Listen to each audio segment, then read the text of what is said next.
Hello, greetings. This is me again, Zahra Jawad, ex-Shia, ex-Muslim, true seeker.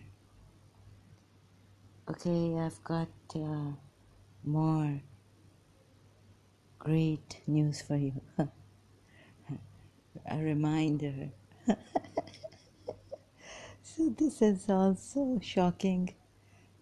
Sorry, excuse me for my laughter cracking up. It's going to be a long night. I'm live on Facebook and I found this verse. It just gets better and better. A lot of discrepancies I see now without the prejudice glasses, warnings. How shall I warn you to stay away from this religion? You're going to hate people, even as Shias, not only as Sunni Muslims. So,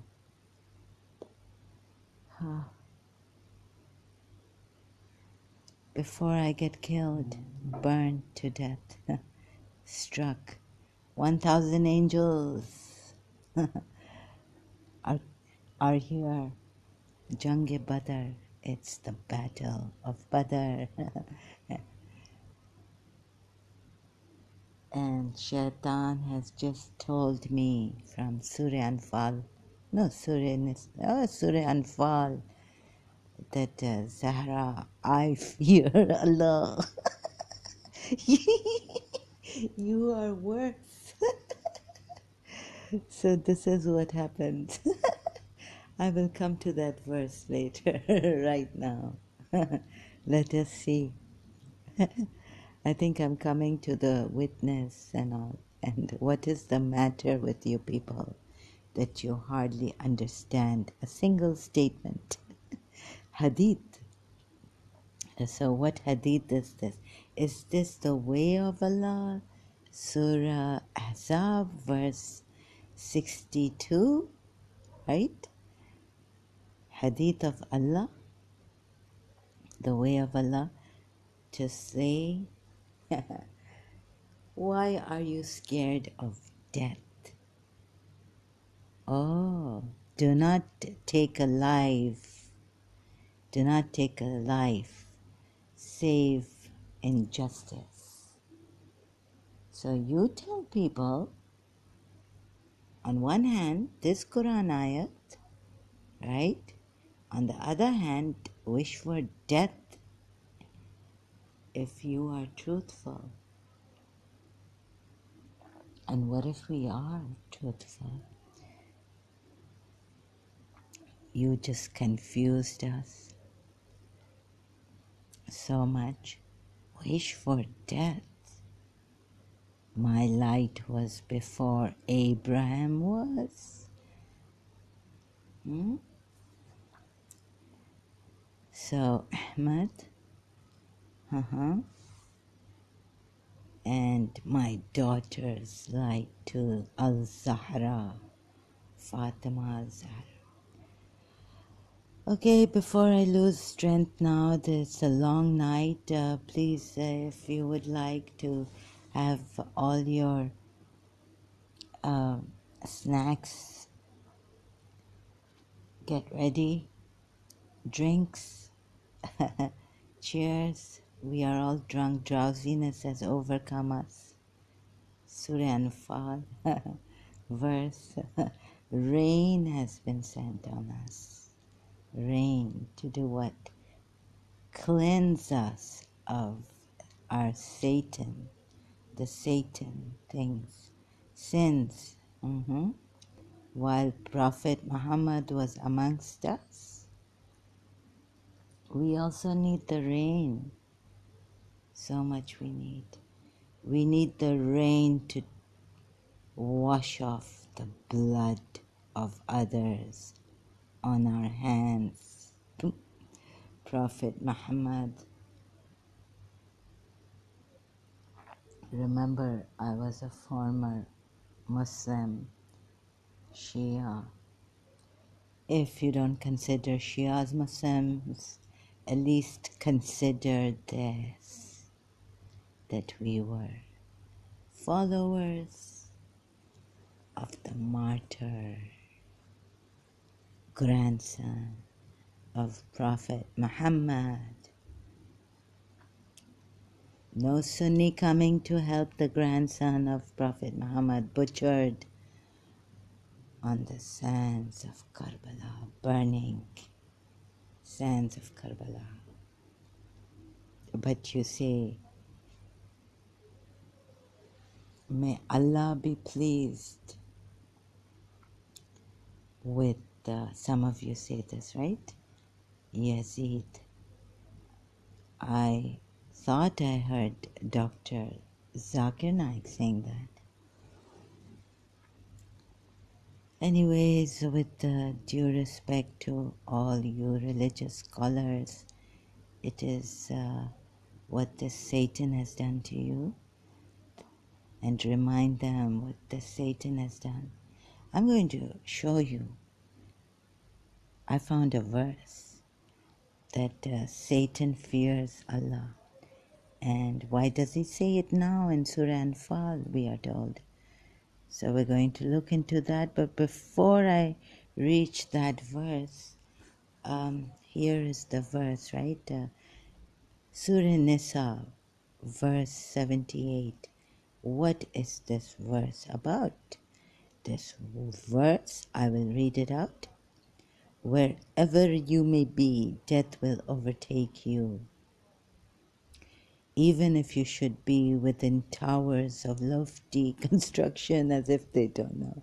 Okay, remind them, for maybe reminding will profit them.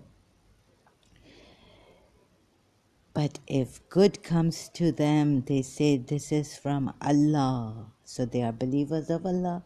Sunnis, Muslims, non-Shias. But of course, the Sunnis don't say.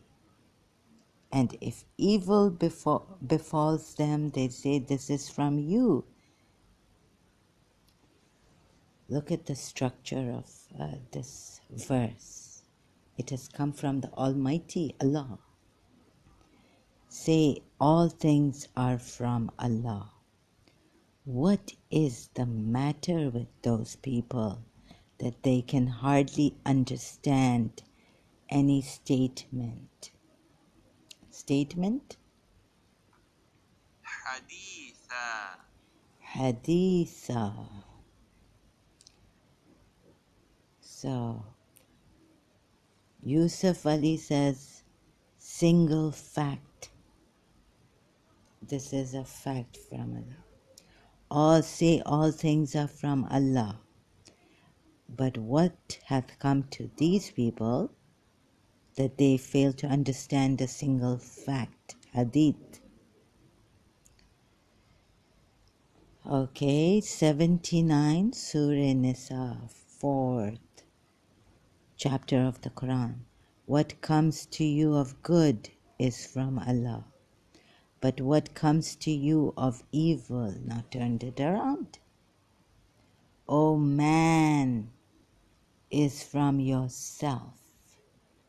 And we have sent you, O Muhammad, in brackets, O Muhammad, close bracket, to the people as a messenger, and sufficient is Allah as a witness. What did it mean? Let me see the footnotes, i.e. never absent, always seeing and having. Okay, you say Allah is the never seeing, complete knowledge of everything within His dominion. This is now the Sunni sources. Of course, Allah. So don't you think they find it sufficient that Allah is sufficient? They say, and let's see if they say on grounds that now we're going to seep through the Quran ayats. And it's kind of very easy if you could just remove the glasses and the mind, brainwashed, prejudices. So I'm wearing these glasses that are kind of broken from one side. stronger. I mean, look at this, right? This ayat, these two ayats, 78 and 79 from Surah Nisa. So I have this hard work to do to seep through and show you what was in this. Okay, so remember this, that they say this is from Allah. This is from Allah. Good that befalls us is from Allah. But if evil, they say this is from thee, O Prophet. First of all, say all things are from Allah. Then he goes on blaming men. No, what comes to you of evil, O man, is from yourself. And I'm the messenger, and we have sent you, O Muhammad, to the people as a messenger, and sufficient is Allah as witness. These people are looking strangely at each other. These ones who said, no, this is from Allah, good befalls from Allah, but what evil has befallen is from thee. Because we used to believe in Allah, He made them cry and cry and cry. And then He's telling them all things are from Allah. And then in this verse 79 He's saying, evil is from you men, not from Satan. No, because then maybe He will explain that you practiced evil things. But good is from Allah. They know this much. You can go on contemplating. Contemplate. Use your mind, please. Use your being. Use your whole being. Without Satan, Allah is enough as a witness. He says it. They tell him that all the good, of course, all the good that befalls us, they did not even say to him that, you see, so could it, oh my God, they're not even saying that any good has come from us. Of course, we are not, everything good that is given to us is from Allah. But you, now let's see this verse. Doesn't he say in another ayat here, where's that ayat I searched out? Huh? What comes to you of good is from Allah? No, not this one. I've searched that Surah Anfal. Remember, He covered you with a sort of drowsiness. No, look at this, yeah? So I'll go to that verse. Sorry, it has to be like this. My video spoiled because I'm in a hurry. My energy leaves me. Surah Anfal, verse 11. Remember when He overwhelmed you with drowsiness, giving security from Him. Probably they had something. Let me also have a little bit. Excuse me. Drowsiness, giving drowsiness. Yusuf Ali also, drowsiness. This is, what is this, Khamar? He covered you with slumber, sleep. It's like drowsiness, slumber. Not peace, a security, a form of drowsiness comes. You feel drowsy, I feel so sleepy. And then they say, no, you have to fight. Remember when God overwhelmed you with, Allah, overwhelmed you with drowsiness, giving security from Him, and sent down upon you from the sky rain, by which to purify you and remove from you the evil suggestions of Satan, and to make steadfast your hearts and plant you firmly thereby your feet, So what can you do then now? Remember when your Lord inspired to the angels, I am with you. So strengthen those who have believed. I will cast terror. Now they are in this drowsiness. And I will and then give them strength. I will cast terror into the hearts of those who believed. So strike them upon their necks again. Surah Muhammad, do you remember? And strike from them every fingertip. Who told us? Who told us that Muhammad was never like this, maiming people, cutting off? Allah, Allah. In Karbala, Shia's grandson. You can't read, Zahra? Strike from them every fingertip. No, our Prophet never asked us to maim people. No? That verse in Surah Tawbah? What was that verse? Oh no, at the mischief that they do if they oppose war against Allah, and God knows what how it's put, but that you would and create mischief and oppose Allah and His Messenger and create mischief on land, then you can cut their legs and limbs on the opposite sides, hands, arms, this, that. Okay, if you say, here, strike from them every fingertip. Okay, I think this azan is coming. This is because they opposed Allah and His Messenger, and whoever opposes Allah and His Messenger, indeed Allah is severe in penalty. I am coming to that verse now where it says, you did not strike them, but Allah struck. O you have believed, when you meet those who disbelieve, advancing in battle, do not turn to them your backs, okay? And whoever accompany Allah, refuge is hell, wretched, returned with anger. And you did not kill them,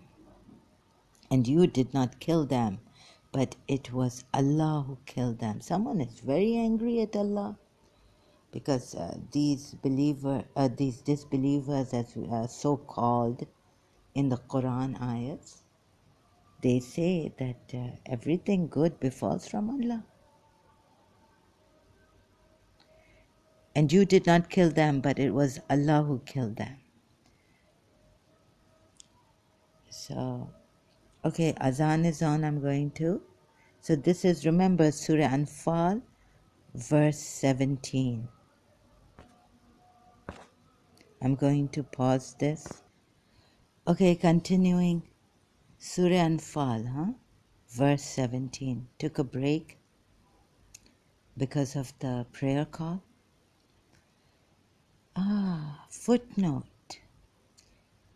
And you did not kill them, but it was Allah who killed them. As a Shia, I'm looking at and boiling blood. Oh, Shias? This is from Sunni source. This is from the Umayyads, Zahra. But the ayat says, what does the ayat say? After you did not kill them, but it was Allah who killed them. I feel so sick. I feel sick in the stomach. And I feel dizzy. And you threw not, O Muhammad, in brackets. I feel sick. Okay. No. When you threw, but it was Allah who threw. Khakurata hua tashnala perda lo chala kafila.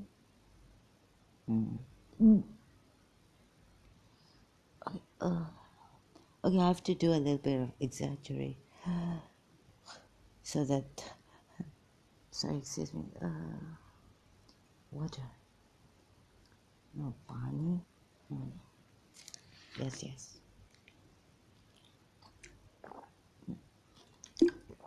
Excuse me, didn't pause here. The video is on.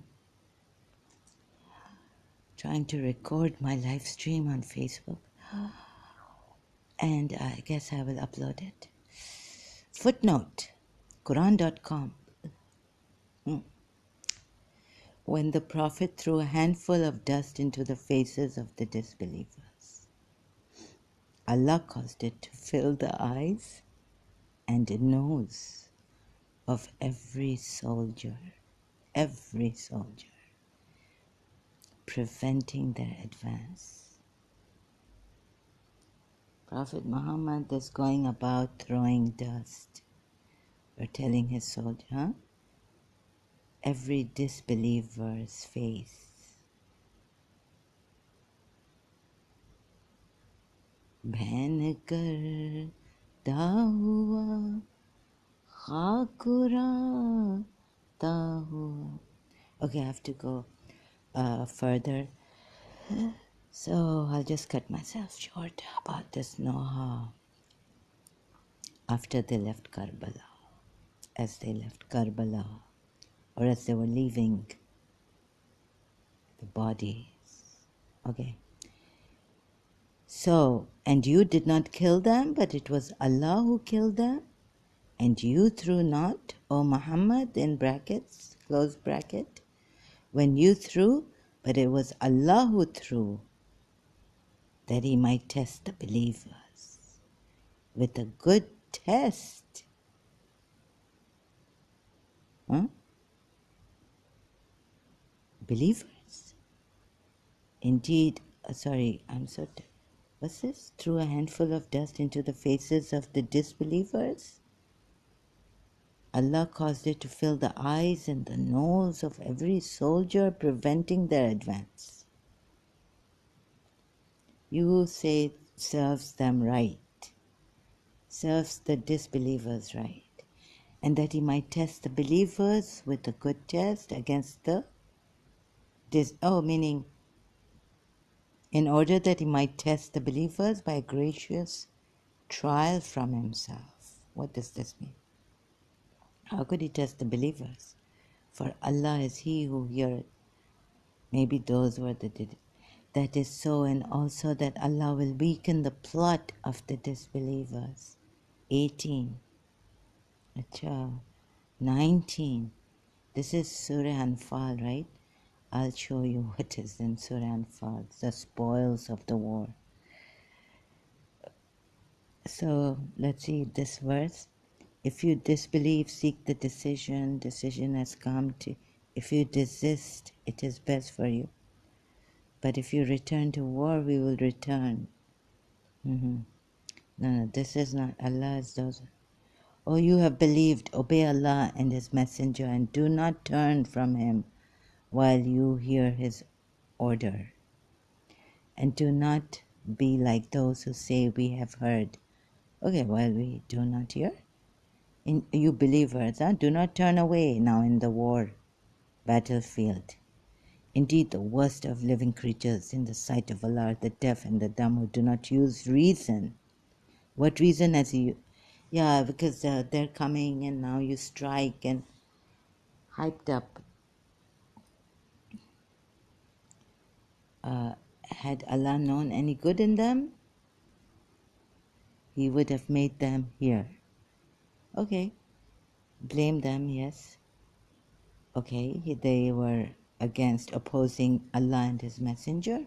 Oh, you have believed, respond to Allah and to the Messenger when He calls you to that which gives you life. Martyrdom. Right? And know that Allah intervenes between a man and his heart, and He's gathered it. Fear, trial, which, oh yes. Okay, whatever gives you life. This war gives you life, then, and this defensive war gives you life. And remember when you were few and oppressed in the land, fearing that people might abduct you, and He shall, okay, yes. We've heard these great verses, Oh, you have believed, do not betray Allah and the Messenger, or betray your trust while you know the consequences entrusted to you. And know the properties, children are but a trial. This is the hyping up of in war, like he's telling you. Don't worry, you will also get spoils of war here, indirectly. Oh, you have believed if you fear Allah, He will grant you a criterion. And remember, O Muhammad, when those who disbelieved, plotted against you to restrain you or kill you or evict you from Makkah. But they plan and Allah says, yeah, this is what I'll see if you believe in these verses where the other party was the aggressor after I'm done with this. There's so many discrepancies, right? This is just one of the last few ones. Hopefully, I finish with this now. And when our verses are recited to them, they say, we have heard, we could say something like this. It's not, okay. And remember when stones, what? From the sky. Allah, if this is indeed the truth, rain down. Yes. But Allah would not punish. But Allah would not punish them while you, O Muhammad, are among them. And Allah would not punish them while they seek forgiveness. But do and seek forgiveness, but they're told, we are told in that verse, just moving this nearer, I just have to settle down a bit. Okay. Oh my goodness, but Allah would not punish. See, they said, okay, remember how they said, oh Allah, if this is indeed the truth from thee, rain down on us a shower. These people, they believed in Allah, so they didn't say, if you, remember how they said, oh Allah, if this is indeed the truth from thee, messenger of Allah, what you have sent down, this Quran and all this. Indeed, the truth from thee, rain down on us a shower of stones from the sky, or send us a grievous penalty. But Allah would not punish. It didn't come. Now what does the verse say? Surah Anfal, 8th chapter of the Quran, verse 33. But Allah would not punish them while you.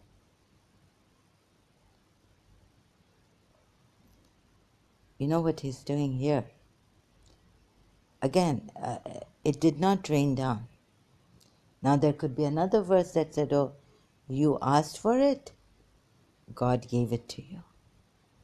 But who are these people who are saying, oh Allah,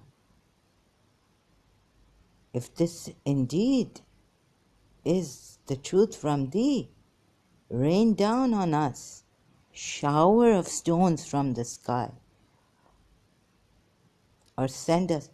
Remember, to the Jews, if you are truthful, then wish for death. If you think you are exclusively, if you are friends of Allah, excluding all others, Surah Jummah. That ayat I still remember. There may be other ayats. What happened here? So nothing rained down. Stones did not come from the sky.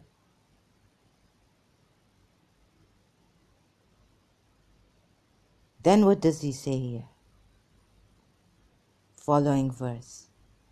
The next one, 33. That was 32 I read. And explaining 32. Oh my goodness. Behold, embrace yourselves. But Allah would not punish them while you, O Muhammad, are among them. And Allah would not punish them while they seek forgiveness. Even if they, can I add something? Even if they are opposing Allah and Muhammad, even if they are asking for forgiveness, seeking forgiveness? What? Surah Fat? Bedouins asked. And you hypocrites, if the hypocrites come to you, and then we are told if the hypocrites ask forgiveness from you, 70 times we will not forgive you. We would not forgive the hypocrites. So who are these people? Ask yourselves. Please look at this ayat, huh? Compare the two together. Another discrepancy. Oh my goodness, and it just gets better and better. But why should Allah not punish them while they obstruct people? Now look at the other reason coming. Oh, so now he's changed his mind. So on one hand he's saying, but Allah was not going to send them a penalty was among them. Nor was he going to send it was they could ask for pardon. But since what they have done, better excuse. These hypocrites, well, they did this, but they also did something else. They have been, but why should Allah not punish them while they obstruct people from Al-Masjid Al-Haram? And they were not fit to be its guardians. Its true guardians are not but the righteous, but most of them do not know. Like they were clapping and naked. There's another verse. 35. And their prayer at the house, the Kaaba, was not except whistling and hand clapping. Here it is. Whistling and hand clapping. So taste the punishment for what you disbelieved. Indeed, those who disbelieve spend their wealth to avert people from the way of Allah. And this is, it just, I just don't have words for it. I wish it's just not right here. And it is so that Allah may distinguish the wicked from the good. Say to those, do not get brainwashed, please. Look at these ayats, like I'm showing you, without the prejudice, without the fear, and fight against them until there is no fitna, and until the religion, all of it, is for Allah. What does he mean by all of it is for Allah? And if they cease, then indeed Allah is seeing all what they do. But if they turn away, then know that Allah is your protector. Excellent. Okay. And know that anything you obtain of war booty, then indeed for Allah is 1/5 of it. 1/5 for Allah. And for the messenger. Allah does not need any provision or anything. Why are you giving? Indeed for Allah is 1/5 of it. And for the messenger. And for his near relatives, and the orphans, and the needy, and and know what out of all the booty that you may acquire in war, a 5th share is assigned to Allah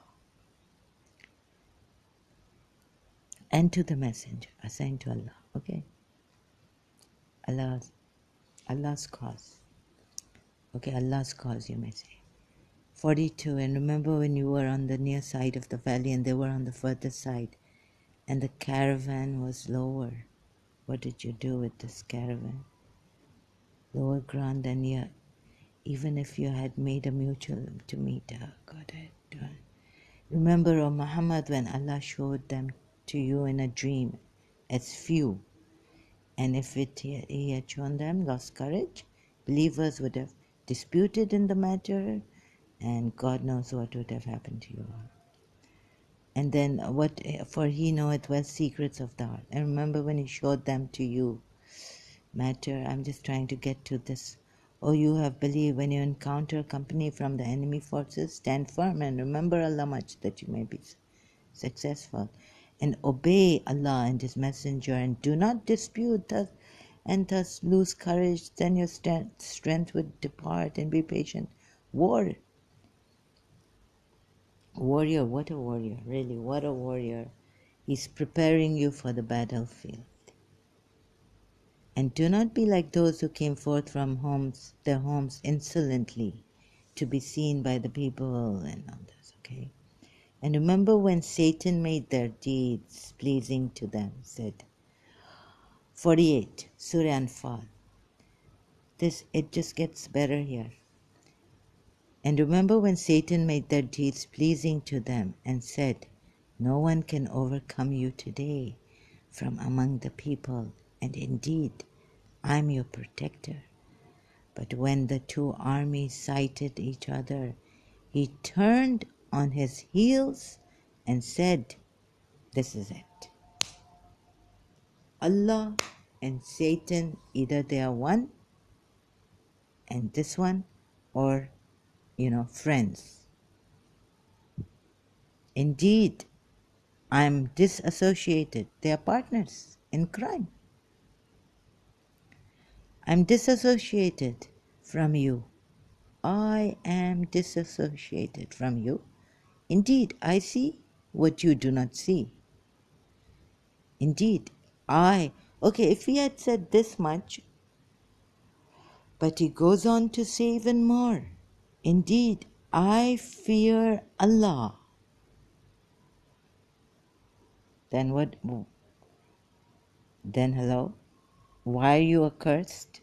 Why did you not fear the curse of Allah? Isn't it mentioned in the Quran ayat?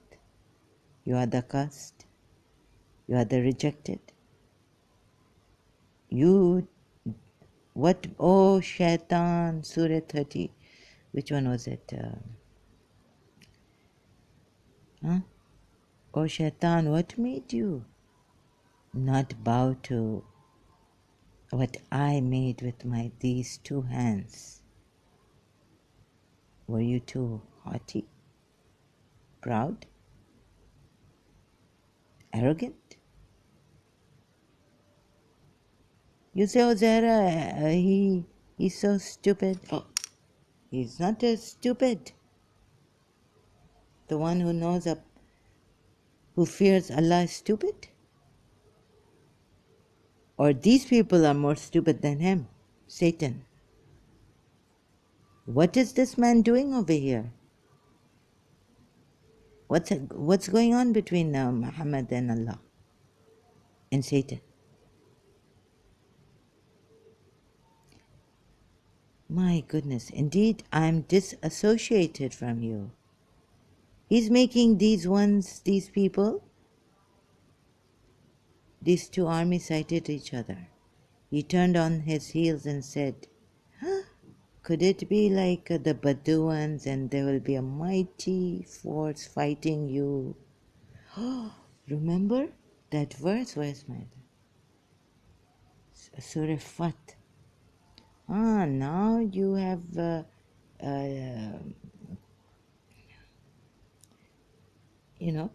kept away, disobeyed. Please ask for forgiveness. Surah Fat. Oh, so what happened is, this is what happened. This could have happened. But let's say if it didn't even happen, these two armies who sighted each other, he turned on his heels and said, indeed, I am disassociated from you. Indeed, I see what you do not see. You know what? Surah Fat, what do you call it, when Allah said to these poor Bedouins who did not go, if you want to believe in this as your prophet, I wash my hands, but I will not believe. What? You disbelieve befall indeed a prophet. So believers, and surely Surafat, nomadic Arabs stayed behind, will say to you, O Prophet, we were preoccupied with our wealth and families, so ask forgiveness for us. Didn't the Prophet himself stay behind in one of the Hajjs, greater pilgrimage? They say with their tongues what is not in their hearts. Well, you said, hypocrites, if they come and ask you for forgiveness, then forgive them. Who then can stand between? Okay, the truth is, you thought that the messenger, now we are being, now he's going further and, okay, Allah knows everything. The truth is, you thought that the messenger and the believers would never return to their families again in Makkah, and that was made appealing in your hearts. You harbored evil thoughts about Allah. About Allah. Please don't put words in their mouth. And so became a doomed people. And whoever does not believe in Allah and His Messenger, then we surely have prepared for the disbelievers a blazing fire. So what happens? Those who stayed behind will say to the spoils of war. 16, Surah Fat, 48th chapter of the Quran, verse 16. Say to nomadic Arabs, you stayed behind, you will be called. Where is it? I just turned it around. Spoils of war. You will be called. Where is it? Say to the nomadic Arabs who stayed behind, you will be called to fight against a people of great might, who you will fight unless they submit. He's forced to, so it has to happen in his lifetime, Prophet Muhammad's. Let me see this one here. Oh my God. No, wait a minute. The footnote I'm trying to. It refers to Hawazin and Thaqif, two pagan Arab tribes.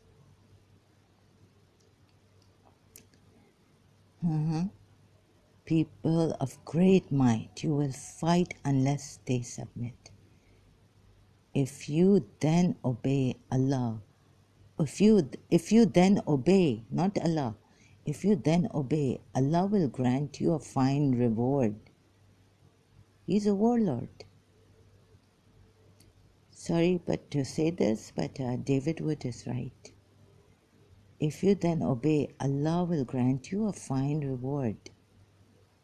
But if you turn away as you did before, Baduans, He will inflict upon you a painful punishment. Again, verse 16, Surah Fat. Say to nomadic Arabs who stayed behind, remember those Baduans? You will be called to fight against a people of great might.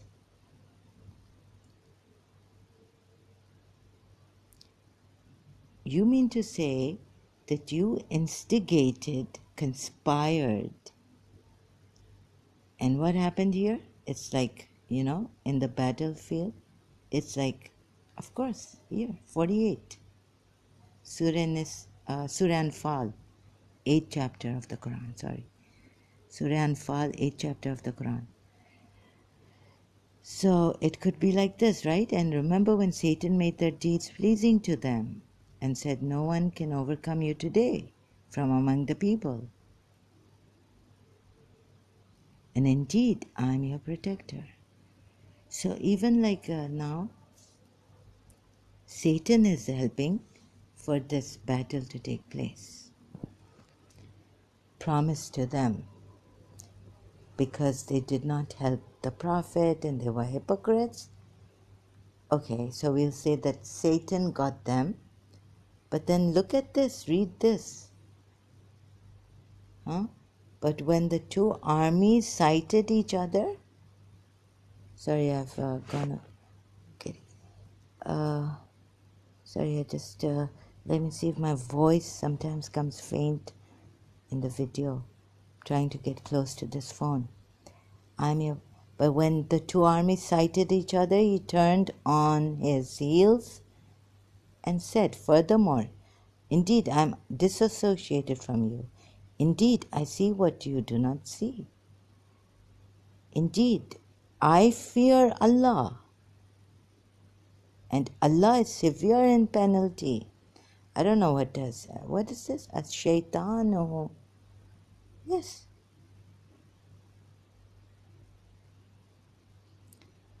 Here he's saying, indeed, I fear Allah. I'm going slow. Contemplate. Please open your Quran ayats. Your Quran. Surah Anfal, verse 48. So now, I fear Allah. This is it. So, what else do you need? Anything else here? And remember when the hypocrites and those in whose hearts was disease said their religion has deluded those Muslims. But can you blame them?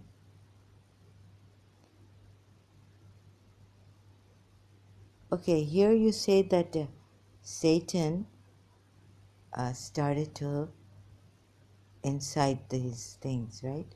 Could it be Muhammad himself? What are the Baduans told in Surah Fat? You will come to fight a mighty army. Oh my God.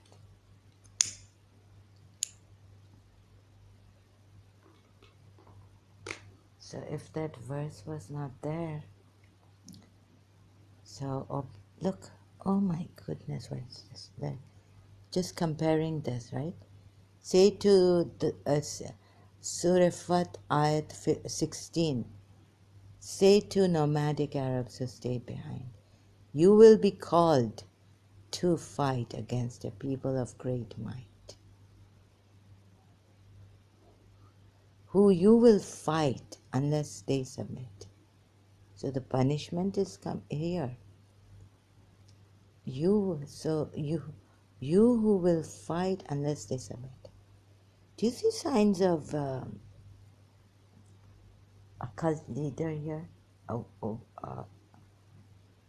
What do you call it? Huh? A warlord, as they call it, right? Thanks to David Wood for pointing this out. Signs of a warlord. Who you will fight unless they submit. If you then obey, Allah will grant. Obey whom?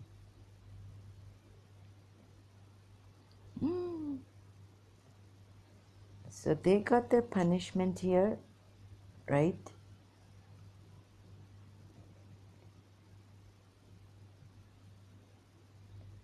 So Muhammad was himself busy. Huh? Imam Ali had to take Surah. So, no, Abu Bakr. First he sent Abu Bakr. He was busy in where? Medina. He did not go for the Hajj. Not Umrah, Hajj.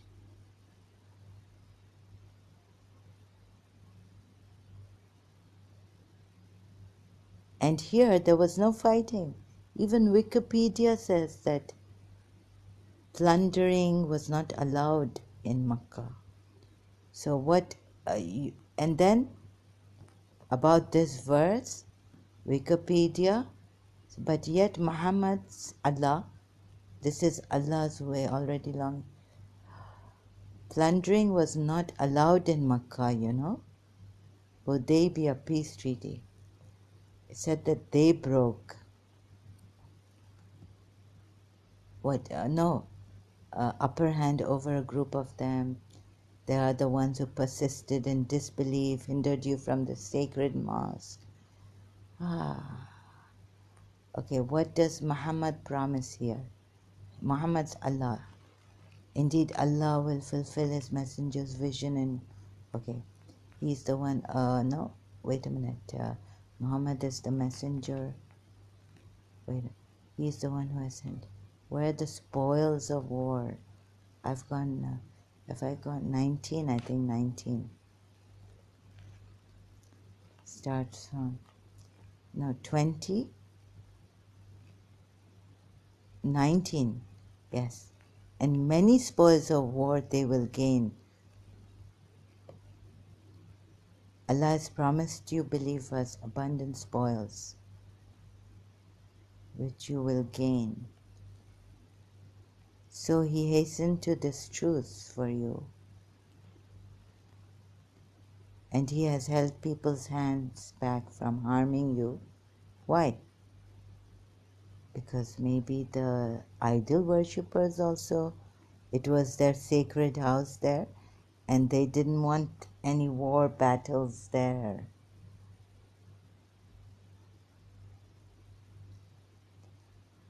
And then we are told that they plundered the Muslims and Prophet Muhammad had to flee from Makkah. But you see, many spoils of war, Allah has promised you, if they fight you, you will overcome them, and then many spoils of war. If the disbelievers were to fight you, they would certainly flee.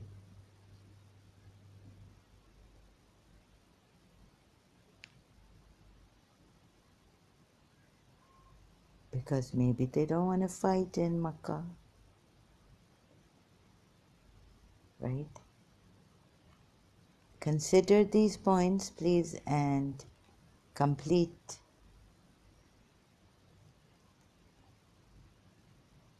the whole thing. See it. And remember, Satan made their sinful acts seem alluring to them and said, on one hand, this sounds really funny, like something sinister is going on here. Satan says, really? Meaning now, even Satan is helping, right, in this war.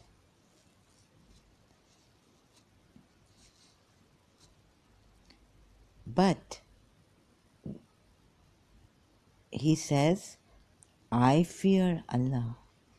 This means that he has lied. So we say, no, Satan has always been a liar. So he's lying to them that I fear Allah. This is how we explain it away. For Allah is strict in punishment. Like the truth has come out from Satan, at least that yes, but he does not fear Allah. So this is the way we went on explaining this verse. You know, that first Satan tells them, allures them to fight, right? You will win, you will have the upper hand.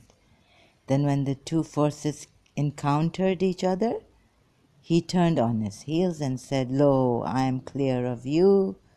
Lo, I see what you see not. Lo, I fear Allah, for Allah is strict in punishment.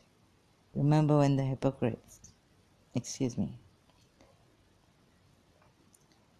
But how did we explain? So let's say that Satan was lying, but that here he was lying about him fearing Allah, but he was not lying about Allah is strict in punishment.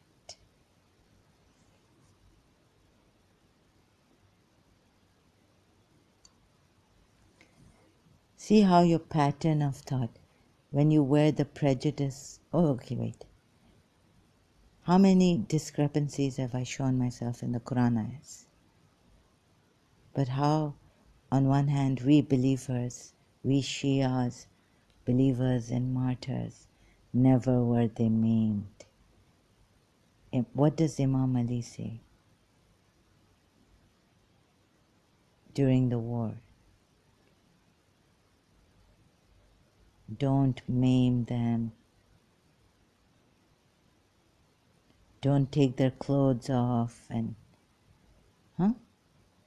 we will take the very fingertips, we'll strike it and cut off the very fingertips. What were we told as Shias? Imam Ali said,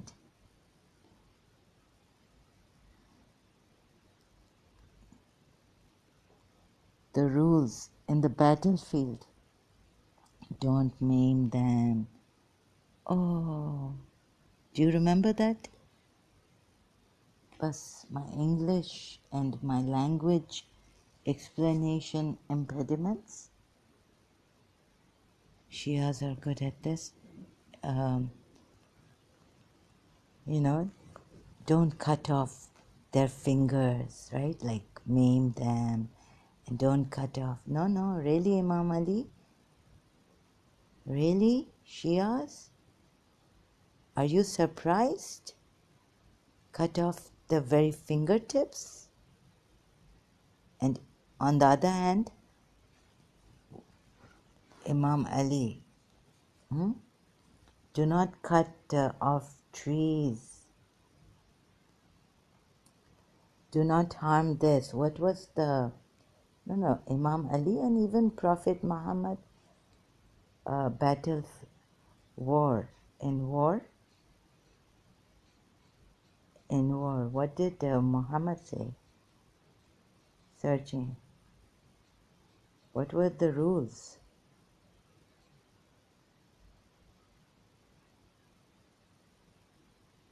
Do not cut off trees. Do not maim them. Do, what do you call it? War, what? Wait. Hello, yeah. I found the principles, Islamic law and rules of war. Yes, this is a website, Relief Web, Dubai. So, do humanitarian norms exist in Islamic law? Quran enjoins, while according to sanction to fighting in self-defense, the Quran enjoins concurrently humanitarian rules of warfare. What else is, where is that? Does not love those who exceed the limits. Surely Allah does not love those. UCLA, stop, O people, that I may give you 10 rules. Battlefield, do not commit treachery or deviate from the right path. You must not mutilate dead bodies. Okay. But the living ones, when you're striking at their necks and cutting off their fingertips, it's okay. Do not kill a woman, a child, or an aged man. Do not cut down fruitful trees. Do not destroy inhabited areas. Do not slaughter any of the enemy's sheep, cow, but you can slaughter them. What is this? This is in a famous decree. Abu Bakr al-Siddiq, the first caliph, told his military commander, do not embezzle. Example, no misappropriation of booty or spoils of war, nor be guilty of cowardliness. Okay. I just wanted to, mutilation. Do not mutilate dead bodies. But the live ones, living ones, you can strike at their necks and cut off their very fingertips.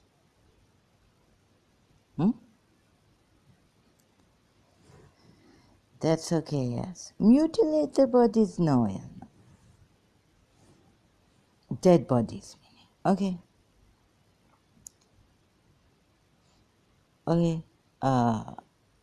So, if the Shias say that, of course, Satan was lying here. Wake up, Shias, wake up.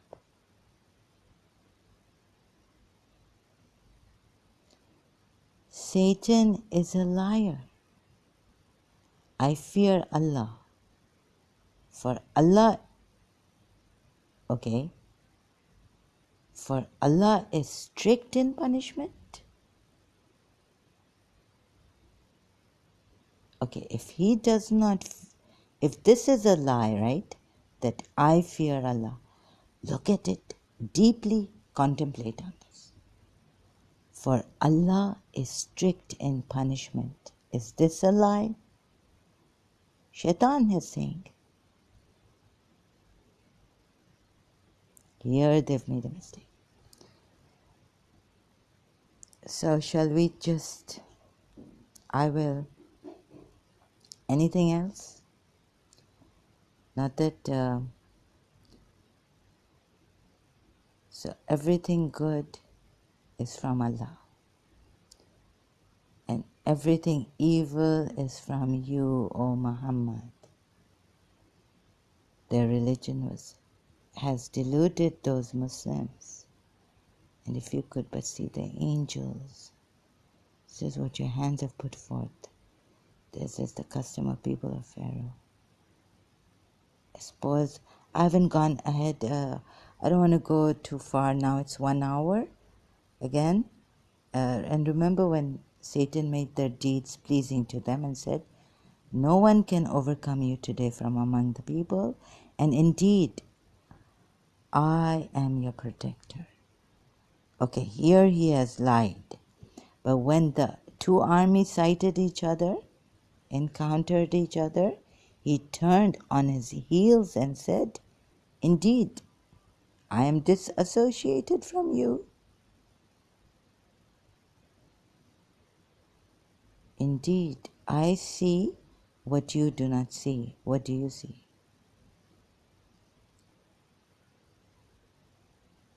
Indeed, I fear Allah. Okay, so if I'll be chewing on this, I think I need it. Wait a minute, I think I need it. This is terrible.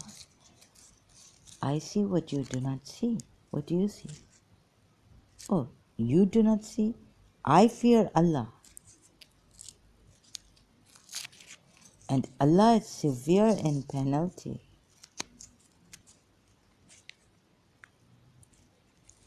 1400 years.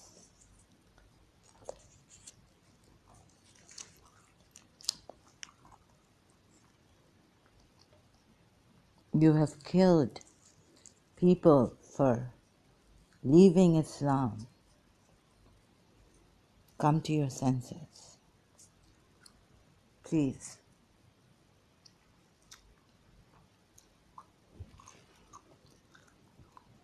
Stop it.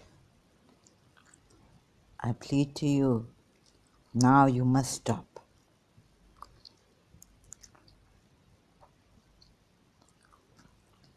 I fear Allah. And Allah is severe in punishment, penalty.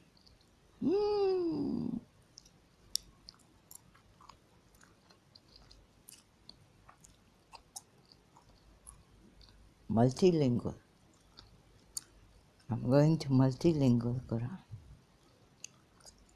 See what the Shias say about Surah Anfal, verse forgotten. Oh God, such a terrible memory.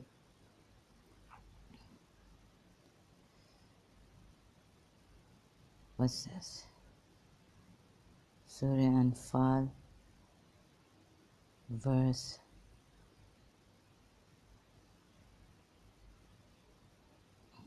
48. 48. Talking to myself. Surah 48, 48, 48.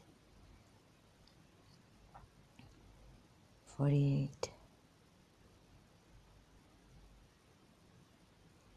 The leaders of evil like Shaitan wash the hands of their followers and leave them to face destruction when they find their plans have failed. See commentary of Al-Baqarah, verses 8 to 20 for the hypocrites and those in whose hearts is a disease. You said them, but if they trust in Allah, behold, Allah is, but if any trust, these people, their religion has misled them. Okay, just try, I'm sure, can you see this? Or what do you call this? What do you call this? I can't see it anymore. What's happened to my strong glasses? It's like I've become cockeyed or something. Sorry, excuse me. No. Okay, I see it now. I fear Allah, for Allah is strict in punishment.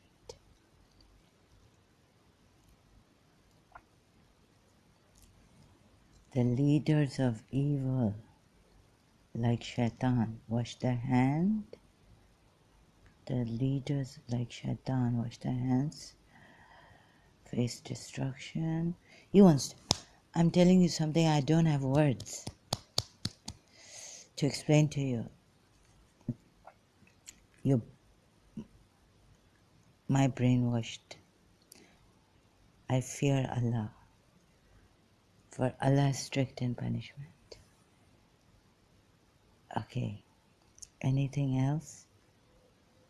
Let's take a break from this. It's too much.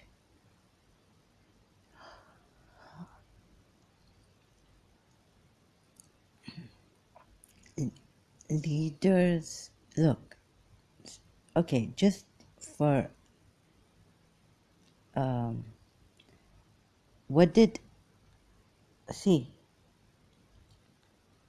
what happened here? Cursed these Bedouins, right? They didn't want to protect. We are told they're so evil that they deserve this. Fighting will come, and you will have to fight.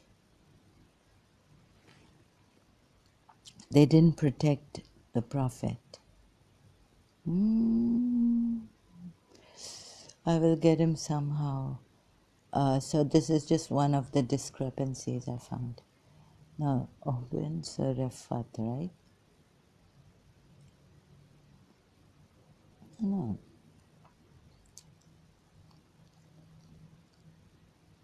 Oh, he's too good. He's too good. This is too beyond me.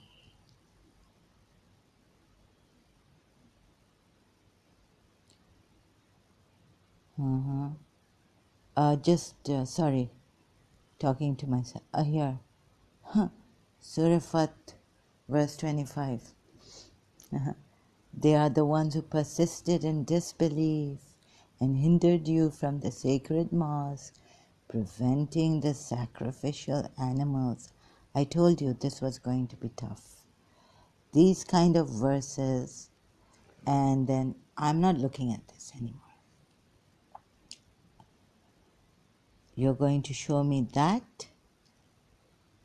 I will seep through and show you. This is, no. Okay, so tell me, Shias, please come here. My Shia. Zahra, Imam Hussein.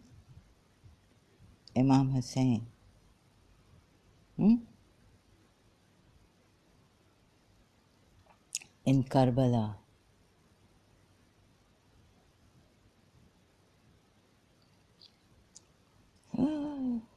What did they tell you in Karbala? What?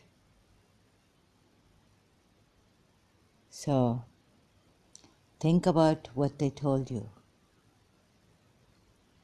Battle of Karbala.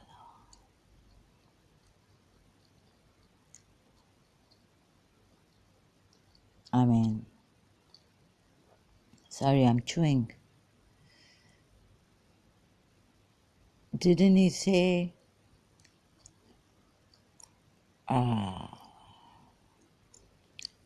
tribute or what? of tears, Karbala.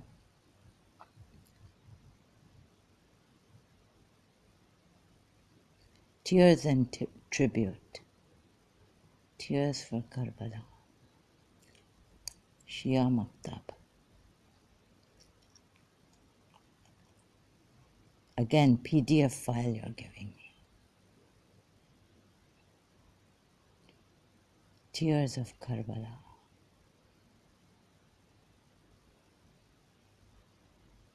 Okay, Shias, they've given me a hard time. You are winning, Shias. You are winning.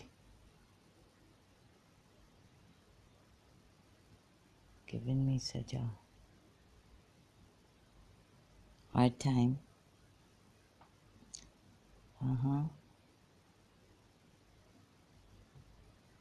Oh.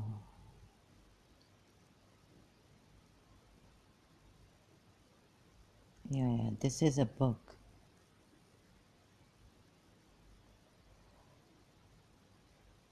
As Hazrat Muslim was praying for the journey, Imam Hussain went to him and said, Muslim, the whole world knows that you are one of the bravest warriors, of course, because your grandfather was a warlord. 10th of Muharram, 9th, 7th Muharram, Yazid. Majlis starting. Today is the first night of Muharram, the start of a new Islamic year. Night starts first. We do not greet it with merrymaking. Remember those martyrs. Why do we hold these majlises? To thank Imam Hussain, his family and companions for the greatest sacrifice in Karbala. Bibi Fatima comes to Majlis. Al-Hussein, our family safety. I would like you to think about what I have just said. Sorry. Zainab, my sister, Zainab. Please pray for me that I keep my promise to Allah. My dearest brother Hussein, why are there tears in your eyes? Hussein was not crying because he was worried about dying. My beloved sister, don't cry. Matam al-Hussein, I'm proud of you, my son Akbar. This is it? No, what happened on the first? Today is the first night of Muharram. Oh, good God, you people. Janab-e-Hur, Ali as Imam Hussain, Sham-e-Ghariba, night of Ashura on the land of Karbala. Arrival in Karbala. If you want to leave, you leave me. O menfolk of Karbala, we have not come here to fight. Yazid's soldiers will fight with us and we will be killed. I'm just us, and we will be killed. They will not bury our bodies, and our bodies will be left to the wild animals of the desert. I request a favor from you. Please bury your bodies. Imam Hussain then turned to the women folk of the tribe, ladies of Karbala. Okay, please come out of your houses and bury your bodies. Children, sadly turned to the children who had gathered. My second request to you is to look after the people who come to visit our graves after our death. Abbas, Commander, Abbas, the lion. I'm just, Inna lillahi wa inna ilayhi raji'un. From you we come and from you we go. This could be very hard for my heart. Still, huh? Yes, so... No, I mean, it's just emotional blackmailing. Lo, I'm... So, Shias?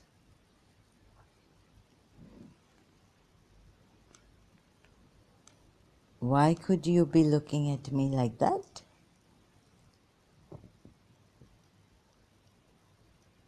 Maybe you don't see.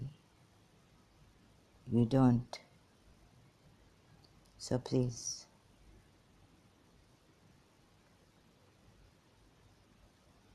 You are not welcome here. I don't know how to put it.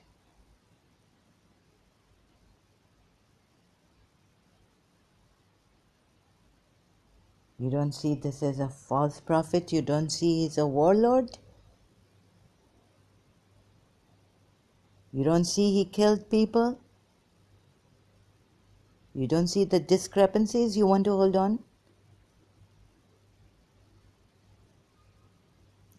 Christian princess, right. You are the worst liars, worst liars. But this is not like the best people have turned out the worst. What is this? Shaitan was used? Okay, good for you. Please go and cry for the grandson.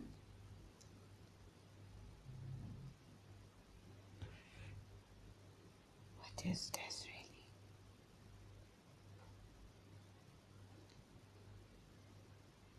And then when the Sunnis come to kill you, we are martyred. We are, Alhamdulillah, thank you God. Thank you. This is life. When these Sunni extremists come to kill you, thank you God. Okay?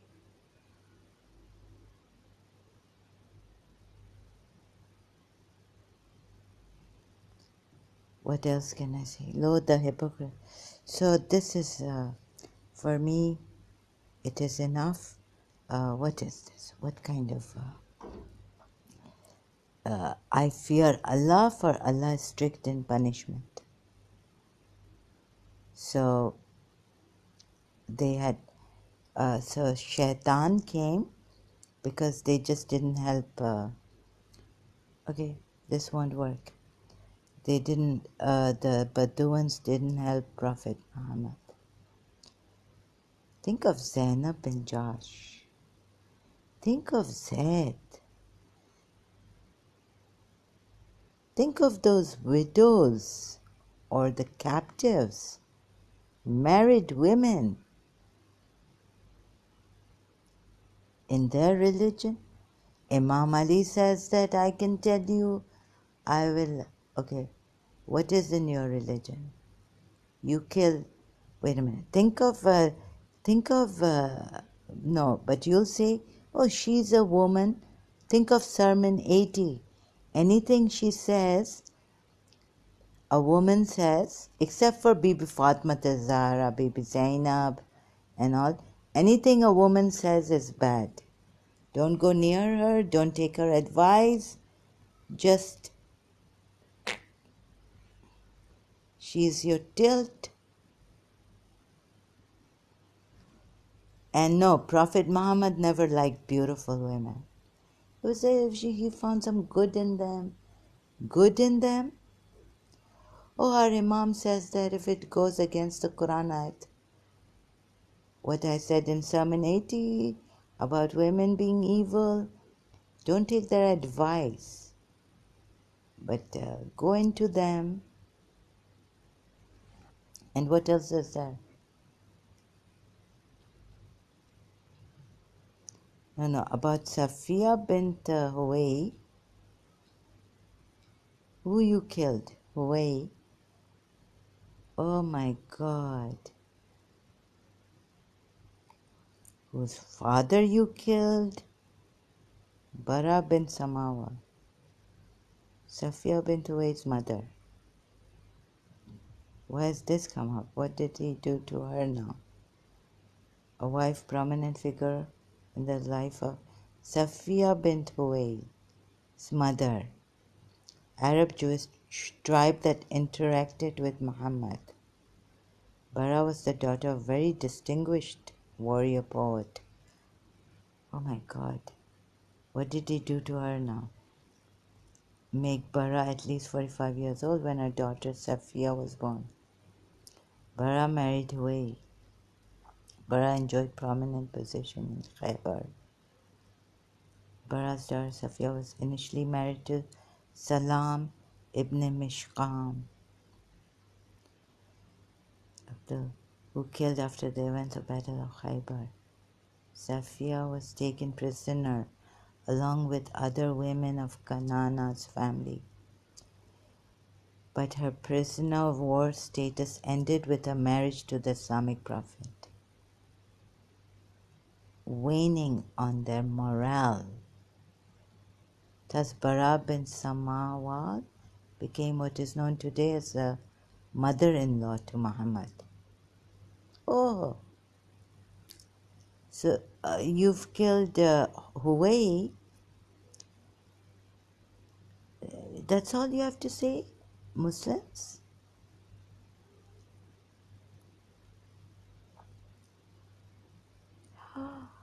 However, her brother Rifa survived. Baraz, the mother of Safiya bint, survived because he took refuge with a Muslim woman.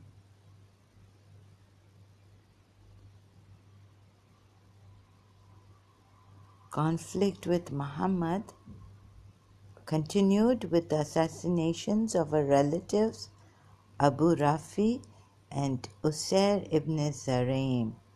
In May 627, her husband and son were beheaded. Beheaded? For their involvement in the Battle of the Trench, along with most of her Qurayza male blood relatives. However, her brother Rifa survived because he took refuge with a Muslim woman. Barra's daughter Safiya was initially married to Salam ibn Mishkam, a leader of the Nadir. Later she married Kanana ibn Rabi ibn Abu al-Huqayq, who killed after the events of the Battle of Khaybar in 628. Who was killed? Who killed after Safiya was taken prisoner. Oh.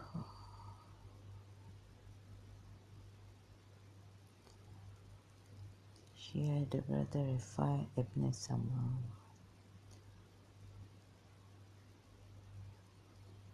This is all coming from the Muslim. My goodness.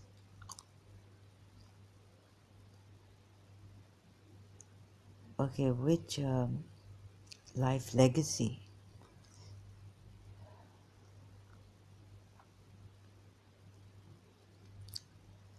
Oh, Safiya made an answer to reach him.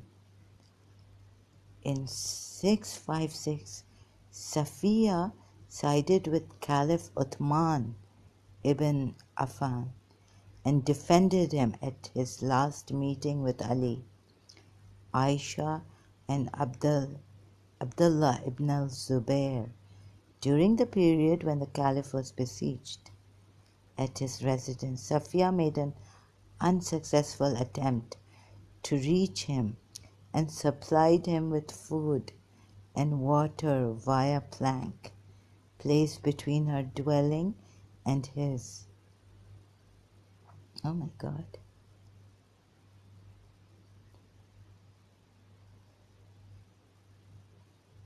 So she left an estate of 100,000 dirhams in land and goods, 1/3 of which she bequeathed to her sister's son, who followed Judaism. Good. Her dwelling in Medina. Her dream was interpreted miracle and the suffering of David. Sufi works.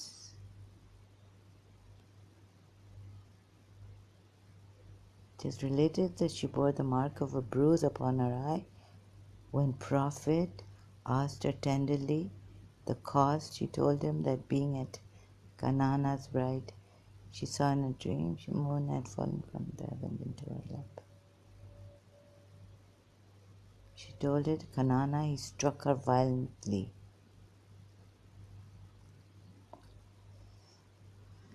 Oh God, bibliography, companion, Quran based. Okay, so this is trying to search.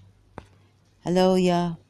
I just paused here and I'm still on live stream and would like to leave. I've seen Safia been away from the side of the Muslims, historians, and they've always been prejudiced and, can see all these discrepancies. Can find that article. They could kill out of love for the Prophet anyone who has critically examined the life of Prophet Muhammad. But Prophet, they don't see, the Muslims, that Prophet Muhammad critically said things against idol worshippers, Jews. Some Jews, they say no, but some Jews they liked. And some Jews were with him. So he liked them, of course. And he let them live as dhimmis. As dhimmis, Zahra, as dhimmis. Ah, dhimmis, yeah. People of the covenant or Muhammad. Anyways, a curse would have been on them. So the Muslims can see this. The Shias even won't see this. The suggesting that only Jews and Christians as custodians. Dhimmis, Jewish. Okay. So protected person on living in Muslim lands are the dhimmis. So further you can read the Islamic historians. This is very difficult. The Quran has come from one side, from Allah and His Messenger, and then His historians are also from His side. And so the Muslims can kill anyone they like who they feel is critical about Prophet Muhammad. Critically examining. So it's very difficult through these Quran eyes to see the witness, how he used, and to really get it in the blood. But what has come in my blood is Shia Islam. It's very difficult, very shocking. I could have been killed. So the Muslims can harass. The Muslims can, because they think this is the true religion, so they can harass others, they can harass ex-Muslims. They can even say that this is unfair, examining Prophet Muhammad and the Quran like this. But cursed are the liars, right? Cursed are the liars. And those who do not obey Prophet Muhammad and Allah and Prophet Muhammad. So they say that the others are misguided. Satan has misguided us. But remember that Satan misguided Adam too. And we did not create Satan. But if you do not listen to Allah and the Prophet, then you are, misguided. You are listening to Satan and lies and living a lie and all this, opposing Allah and the Prophet Muhammad. So there's no way out of this religion. That's why they kill you, I guess, unless you just keep your mouth shut. So, and all this killing in Syria, I heard, they're killing Agha Khanis, raping them. I was informed through a video made by an ex-Agha Khani, a former Agha Khani, and he was saying like he's not the one responsible. It's been, Muslims against Agha Khan,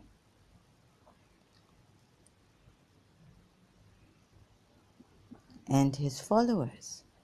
Muslims against Shia Muslims, 12 were Muslims, 12 were Shia Muslims also, and their followers.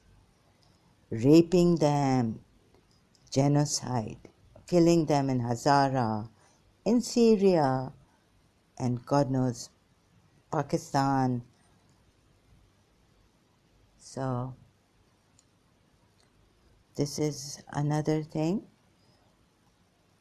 Really, like, what is this? So when the is at least, I have put a comment there under Salim Lalani's video that at least you are lucky that Agha Khan is sending you letters, maybe from the lawyer. Yes, sorry, or trying to a letter from the lawyer and all this. But if you were a 12er Shia or a Sunni Muslim and had opposed Islam, they would have killed you. It's surprising I'm doing these videos and they're not saying anything to me. But according to the law, even the Jafri sect, 12er Shia, death after 3 days. According to the Muslims, this Hanafi, Malaki schools of thought, you can read there, kill them. You are murtads, you are apostates, which other word is for this? You would be killed, you will be by a mob. They can burn you, they can do anything they like they did to Mashal Khan, the case in Pakistan, Mashal Khan.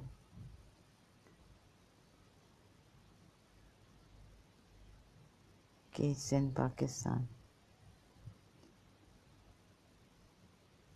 Blasphemy case.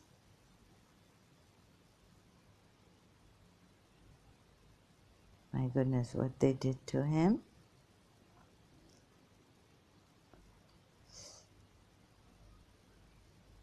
Blasphemy. Mardan lynching case. So they can do anything. My God. This is the way they kill. Raping, killing Agha Khanis in Karachi, 55 or how many, saying Shias are kafirs.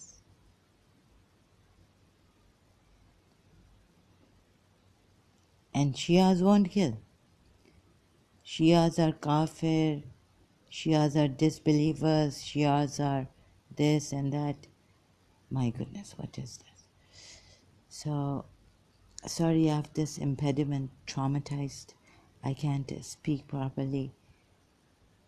And then you will find some of the ex-Muslims from the Sunni side, they're ex-Muslims, but you won't find many Shia. Only one I know, Sarah Haider, and the other one is crazy. This Iranian guy, atheist. He, you know, so then it's very difficult work for me.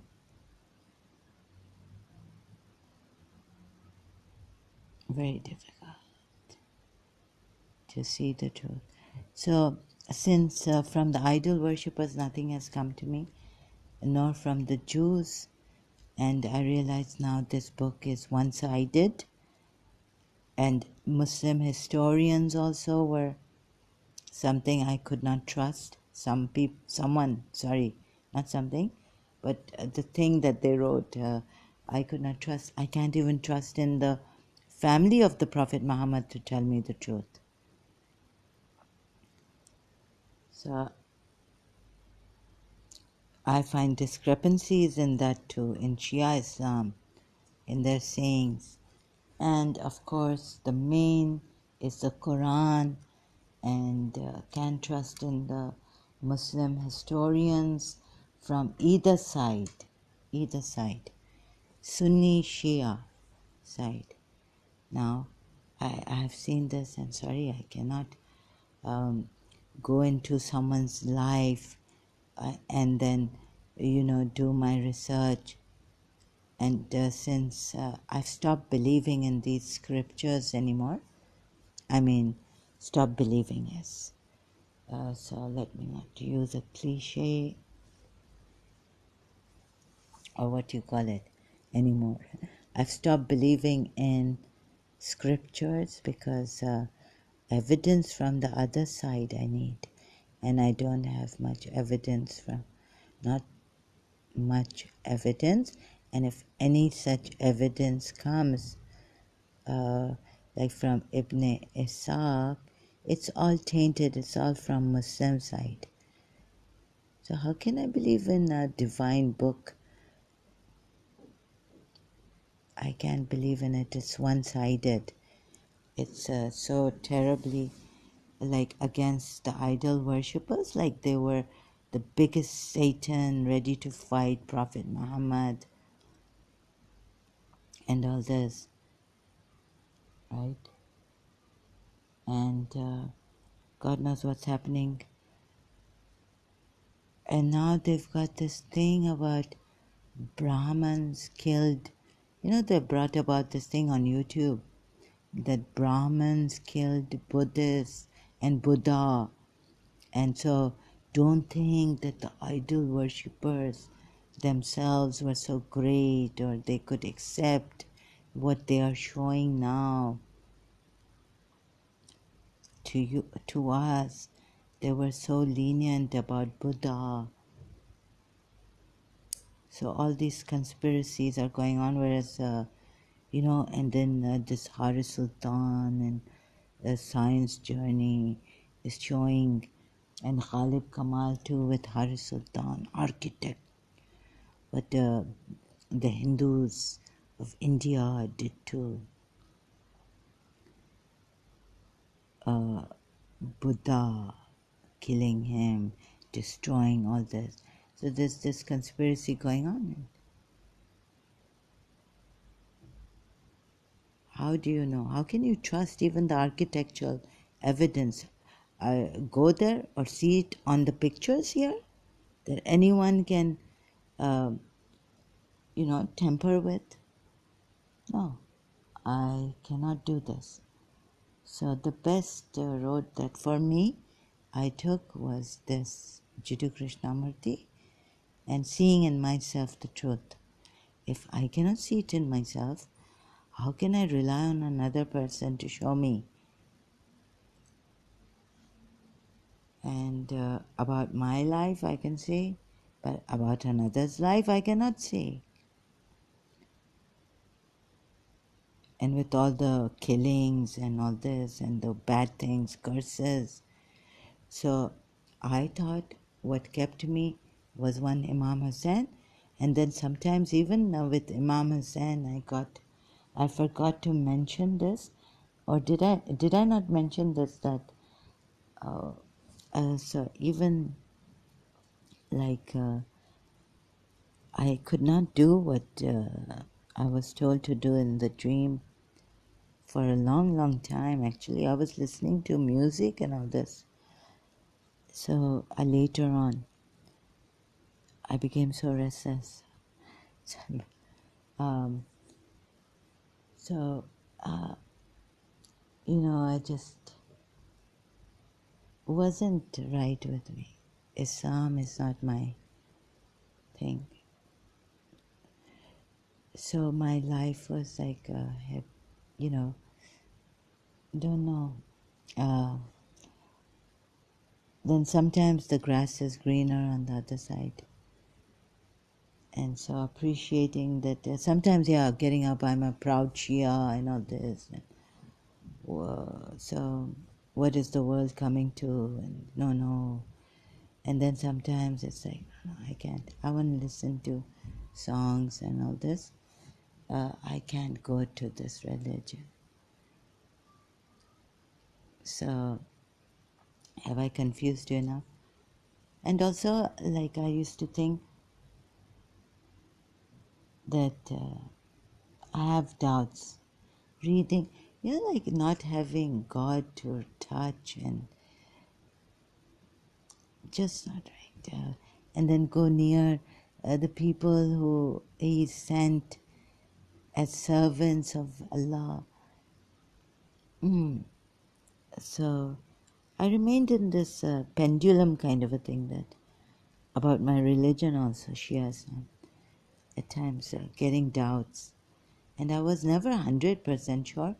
So what I would say is just to be on the safe side to myself, just remain in this religion, and sometimes get swayed emotionally, like, oh no, but look at this in Karbala, every drop of blood, every detail is being given to us through majlises, mahara majlises, and how we in our nohas,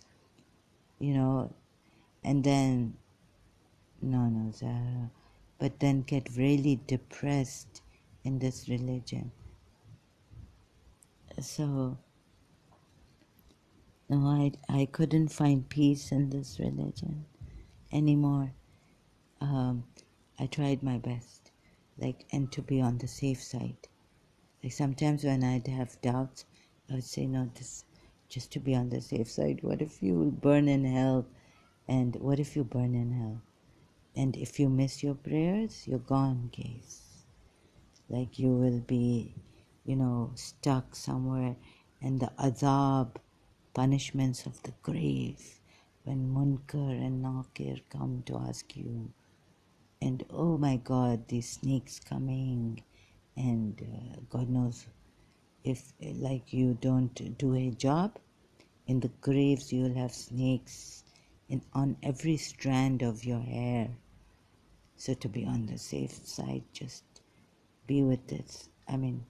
Stay in this religion, right? The hereafter, the punishments, the hell, fire, burning, and boiling water and whatnot. Terrible, terrible. And curses. I suffered enough. So in that fear and in that shock, you have life's traumas and whatnot. So doesn't seem like a great life to be lived in this religion also, or like being afraid all the time of the hereafter and punishments.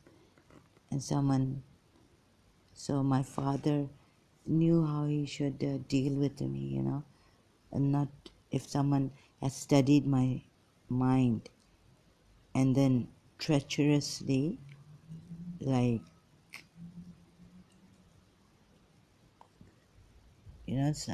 some people, if you push them, they'll burst. So limit. Uh, my father would not do this, but remember, no father would like his daughter, even if they want to kill the daughter.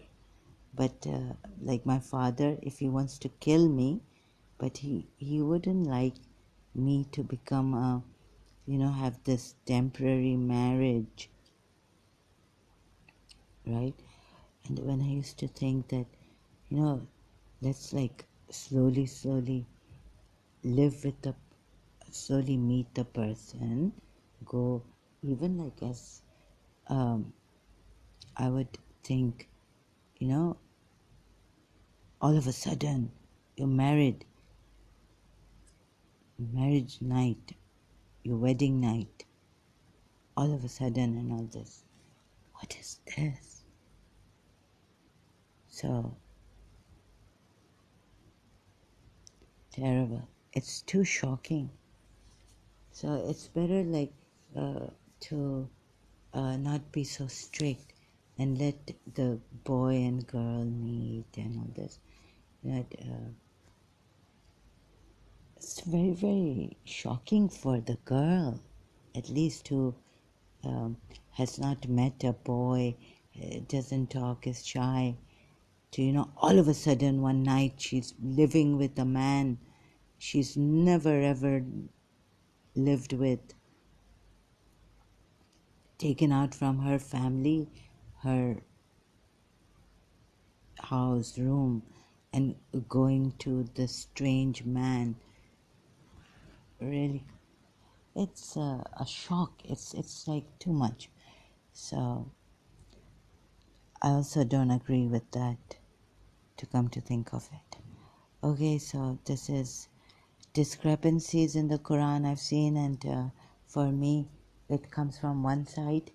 I can't trust in this prophet who would force Zainab bin Josh to marry. I mean, this is for his religion, and to, just, and then to marry. Would you marry the prophet? Would you make your daughter a Londi? Would you like it? That if your daughter was killed by, oh yes, you would, out of honor, kill your daughters in Islam, or this is a tradition of the Muslims. It's not in Islam, but you would, for the people in society, you would not want,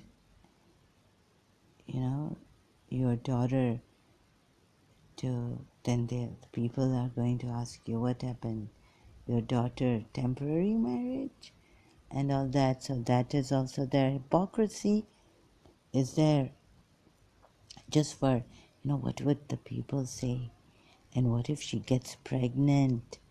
Oh, as a father, as a mother, what am I to say to the people? Although the father is doing it, okay, but the daughter who is not married and wants to do a temporary marriage, right,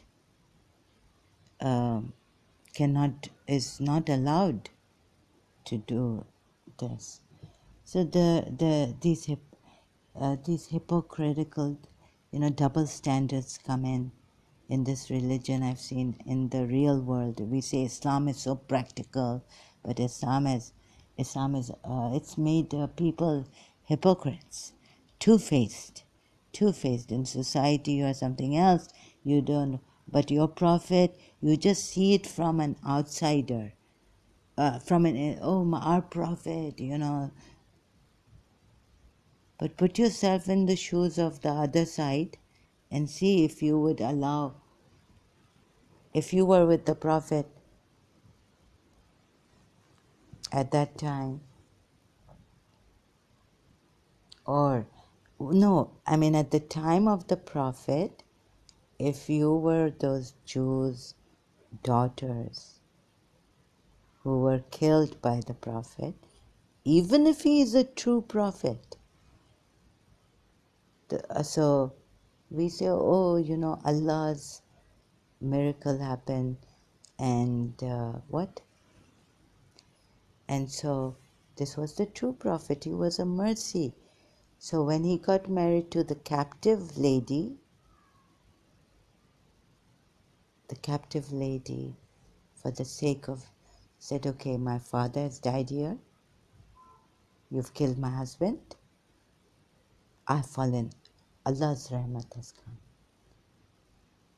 You are the true. We give life. Oh, you taught us to give life for the truth, Islam. And so Allah's grace has come and I have fallen in love with you. You are the true prophet. You're going to take care of me. You just killed my father. You killed my tribesmen. And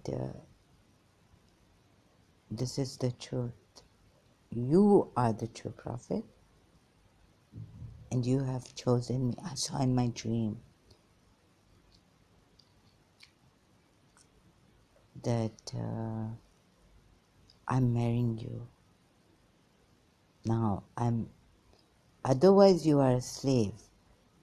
But you have to become a Muslim because if you want to go back to your tribe, mourn for mourning, but forget the tribe. I'm not mourning for my tribe. 1 month, after 1 month, 3 months, the prophet can marry you. You have to keep an iddah. Yeah. So people coming up with these Sunni hadiths that he married Safia bint Huway, Safia bint Huway had to keep a iddah, right? Iddat. 3 months, is it? And all that. So anyways, whatever it is, 3 months, after 3 months, now the Prophet comes and says, let me marry you. If you accept Islam, I will, you become the mother of the believers and you become my wife, who is the Prophet of Allah, honorable. Even Allah and the angels send blessings on him. Salute him with the saluting him. The heavens, angels, Allah saluting him. And so marry me. I'm the true prophet.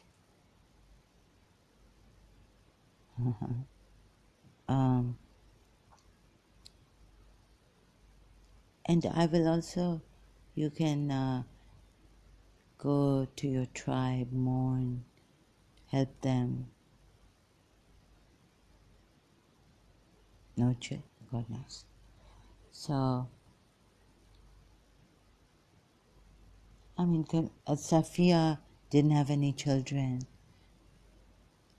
God knows. So it's just so. Would you marry this prophet, even if he was a true prophet? And you see that your tribe was terrible, yeah. You had to kill your husband.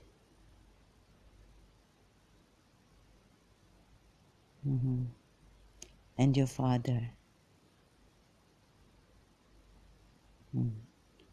Alright. I think a true prophet would not come and marry me or marry Safia bint Huway, and I wouldn't marry him.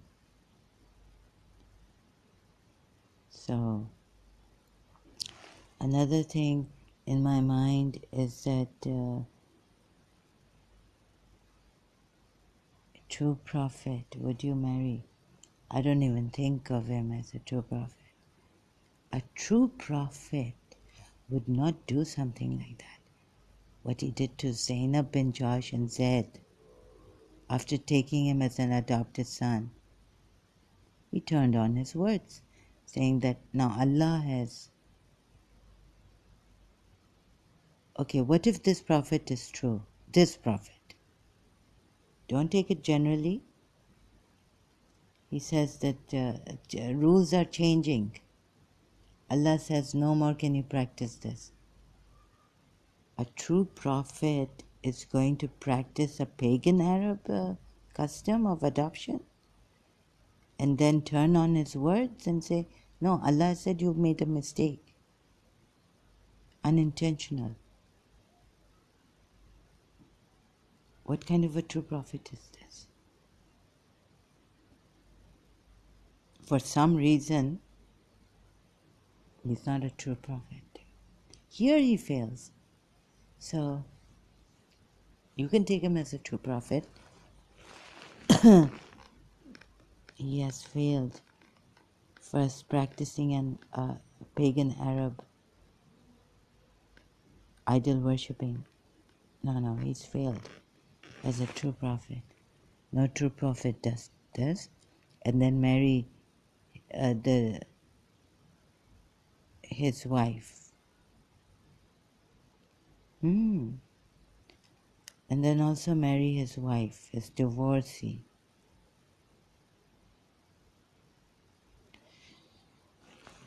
Oh my God. I can't for the life of me, after understanding this verse and all that, and if you disobey him, so you have to marry. And actually Zainab bin Josh, even through the Shia sources, she was forced to marry Zaid. Hello? After understanding this,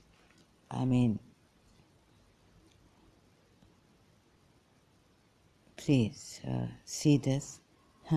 Please don't let me be, dull and daft. What do you say? Do you think I'm going to take Zabardasti, marrying? And then you say that forcefully, you have to obey Allah and making Zainab bin Josh marry Zaid. And then, we get married and we say Allah's blessings. This whole thing, Surah Azab, verse 37, all fails, even through the Shia. Even more so through the Shia. Okay? So, it all fails. No reasonable man even would allow such a thing, and even a spiritual man, if you think of the future wise man, a sensible, decent man, if you were a true prophet, don't you think the marriage of the adopted son and Zainab bin Josh would have worked out? If you were a true prophet, you gave them blessings. And you've told Zaid that, remember when we did a favor unto you, and when Allah did a favor, and when all this favor. It's a blessing, it's a favor, right? Favor, blessings. Allah and the angels send blessings on Prophet Muhammad. You know what a blessing is? When a blessing comes, when the grace, it's a protection. You'll have a great marriage. Your heart will change. Your heart will love the person. This is what I used to think, that when I get married, God's blessings. When someone blesses you, Allah's blessings are on you. Can your marriage ever fail?